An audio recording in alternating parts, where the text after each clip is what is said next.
پھر فرماتے ہیں الذی خلق الموت والحیات لیبلوکم، اس نے موت اور زندگی بنائی کیوں؟ لیبلوکم، تاکہ وہ آزمائے تم، ایکم احسن عملا، کہ تم میں سے کون عمل کے اعتبار سے بہتر ہے۔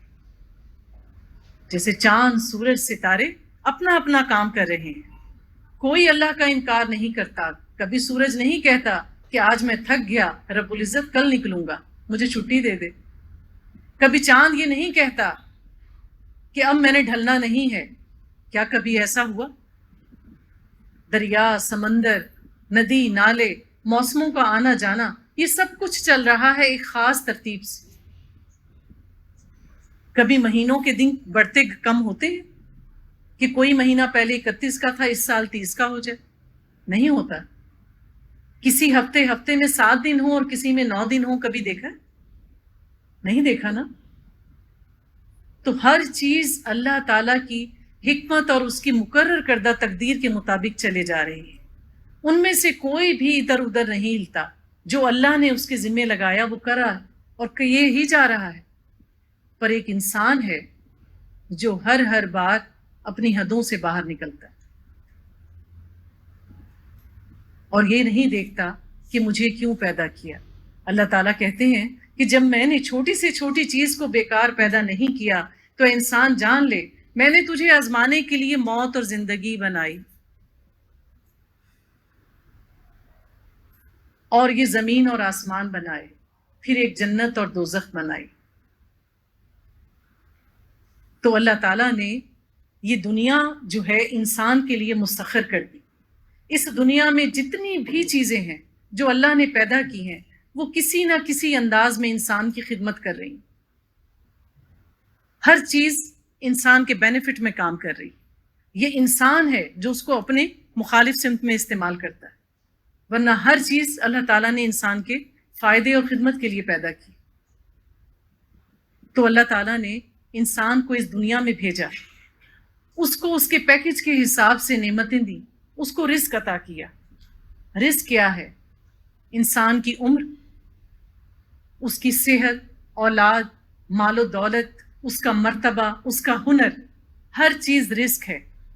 جب ہم کہیں پہ رزق پڑھیں تو رزق صرف کھانا پینا نہیں ہے۔ انسان کی جتنی زندگی ہے، اس کی جان، اس کی صحت، اس کا مال، اس کی اولاد، اس کا علم، اس کا ہنر، اس کے تمام ذرائع، ہر چیز اس کا رزق ہے۔ تو اللہ تعالیٰ نے ہر ایک کو اس کے رزق کے ساتھ دنیا میں بھیجا ہے، اور پھر کہہ دیا کہ میں تمہیں آزما رہا ہوں، تمہاری موت کا ایک وقت مقرر ہے، اور بتایا نہیں کہ وہ کب آئے گی، تاکہ عقل مند شخص اپنی زندگی کا ہر دن ایسے گزارے گویا یہ میرا آخری دن ہے، کل پتہ نہیں میں ہوں یا نہ ہوں۔ اس میں بھی انسان کا فائدہ رکھ، ورنہ انسان کی تو یہ عادت ہے کہ آخری وقت میں سارے کام کرتا ہے کہ نہیں؟ کوئی کام ذمہ لگا دو، جب دیکھتے ہیں تھوڑا وقت رہ گیا جلدی جلدی کرو۔ تو انسان کو نہیں بتایا کہ اس کی موت کب آئے گی، کہ جو ان میں سے بصیرت سے کام لے وہ ہر دن اپنی تیاری ایسے کرے کہ میں ہو سکتا ہے کل نہ ہوں۔ تو اس لیے اللہ تعالیٰ فرماتے ہیں الدنیا مزارت الآخرہ، دنیا آخرت کی کھیتی۔ تو اللہ تعالیٰ نے اس کھیتی کو اگانے کے لیے ہمیں وقت دے دیا۔ عقل مند وہ ہے جو بہترین فصل بوئے، اچھا بیج ڈالے، اس کی نگرانی کرے، اس کی نگہبانی کرے، اور اس کو سینچے اس فصل کو۔ کیوں؟ کیونکہ اس نے وہ فصل آخرت میں جا کے کاٹنی ہے۔ دن کے 24 گھنٹے ہر انسان کے پاس ہیں، چاہیں تو دنیا کی لغویات کے کاموں میں گزار دیں، چاہیں تو اپنے فرائض ادا کریں اور کچھ وقت اللہ کی عبادت میں گزار دیں۔ اللہ نے ہر ایک کو کچھ نہ کچھ مال و دولت دیا ہے، چاہیں تو سارا کا سارا خود پہ خرچ کر دیں، چاہیں تو ایسے کاموں پہ خرچ کر دیں جو اللہ کو پسند نہیں، چاہیں تو اس میں سے کچھ حصہ آگے کے لیے بھیج دیں، صدقے کی شکل میں، زکوٰۃ ادا کریں، اللہ کی خیر کے کام کریں۔ تو یہ دنیا اللہ کی کھیتی ہے، اس دنیا میں ہم نے اپنے اعمال بونے ہیں اور اس کی فصل کو ہم نے آخرت میں جا کے کاٹنا ہے۔ اللہ تعالیٰ فرماتے ہیں سورہ بقرہ میں وَكُنْتُمْ أَمْوَاتًا فَأَحْيَاكُمْ ثُمَّ يُمِيتُكُمْ ثُمَّ يُحْيِيكُمْ ثُمَّ إِلَيْهِ تُرْجَعُونَ، اور تم مردہ تھے، پھر اس نے تمہیں زندہ کیا، پھر وہ تمہیں مارے گا، پھر دوبارہ زندہ کرے گا، اور پھر تم اس کی طرف لوٹائے جاؤ گے۔ جب ہم اس دنیا میں نہیں ہوتے، جب ہماری پیدائش کا آغاز ہوتا ہے، کیسے ہوتا ہے؟ ایک نطفے سے، کچھ ہفتوں تک تو اس میں جان بھی نہیں آتی، تو اللہ تعالیٰ کہتے ہیں تم تو مردہ تھے، میں نے تمہیں زندہ دی۔ ماں کے یوٹرس میں ہارٹ بیٹ آتی ہے بچے کی، کچھ بھی نہیں ہوتا، ایک چھوٹا سا لوتھڑا بغیر جان کا۔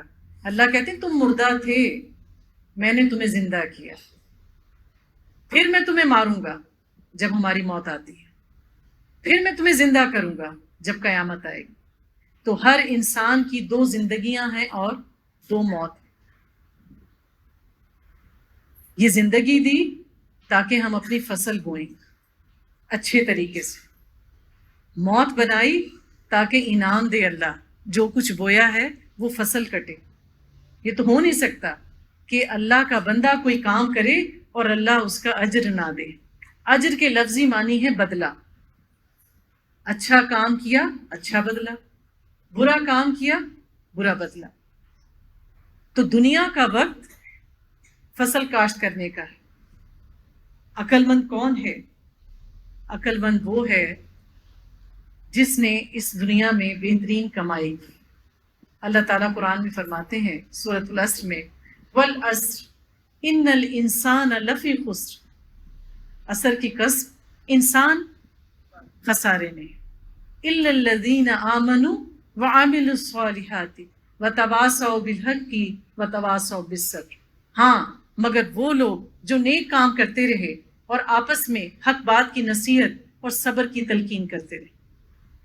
تو جنہوں نے اس دنیا میں رہتے ہوئے نیکی کی دوڑ لگائی دنیا کی بجائے، جنہوں نے کہا وقت کم ہے، جتنی نیکیاں کما لوں بہتر ہے،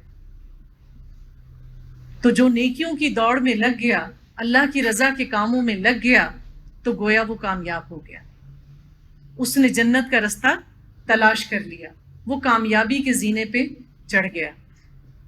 کیونکہ یہ زندگی تو بہرحال گزرنی ہے، 24 گھنٹے ختم ہونے ہی ہونے ہیں۔ تو عقل مند دکاندار کون ہے؟ یہ زندگی کی مثال ایسے ہے جیسے کسی کی دکان پر برف ہو بکنے کے لیے۔ تو عقل مند دکاندار کون ہوگا؟ کیا وہ برف کو پگھلتا رہنے دے گا؟ عقل مند وہ ہوگا جو کہے گا کہ میں اس کے پگھلنے سے پہلے اس کا سودا کر لوں، اس سے پہلے کہ میرے ہاتھ کچھ بھی نہ آئے۔ تو کیا ہم بڑھاپے کا انتظار کریں؟ کیا ہمیں یہ یقین ہے کہ ہم بڑھاپا دیکھ پائیں گے؟ نہیں یقین نا۔ آج کی رات ہمیں قبر میں نصیب ہونی ہے یا اس دنیا میں؟ کیا اس بات کی کوئی گارنٹی ہے؟ کوئی گارنٹی نہیں ہے۔ تو پھر ہم کس کا انتظار کر رہے ہیں کہ ہماری عمر کی جو برف ہے وہ پگھلتی جائے اور ہمارے ہاتھ کچھ بھی نہ آئے؟ تو اللہ تعالیٰ کے جو نیک بندے ہیں وہ اپنی زندگی کو اللہ کی اطاعت کے کاموں میں گزارتے ہیں، اور جو اللہ تعالیٰ کے انکار کرنے والے بندے ہیں وہ اپنی خواہشات نفس کے پیچھے بھاگتے ہیں۔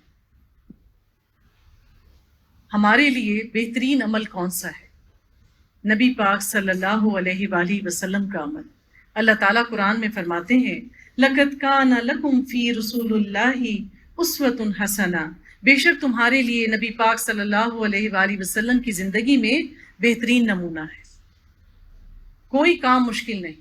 نبی پاک صلی اللہ علیہ وآلہ وسلم نے شادیاں بھی کی، ان کی اولاد بھی تھی، آپ کے دوست بھی تھے، آپ بیماروں کی عیادت بھی کرتے تھے، جنگوں میں حصہ لیتے تھے، تجارت بھی کرتے تھے، تبلیغ کا کام بھی کرتے تھے، بیویوں کا گھر کے کام میں ہاتھ بھی بٹاتے تھے، راتوں کو کھڑے ہو کر اللہ کی عبادت کرتے تھے۔ کیا ہم اس سے زیادہ کر سکتے ہیں؟ کیا یہ وہ کام ہیں جو انسان نہیں کر سکتا؟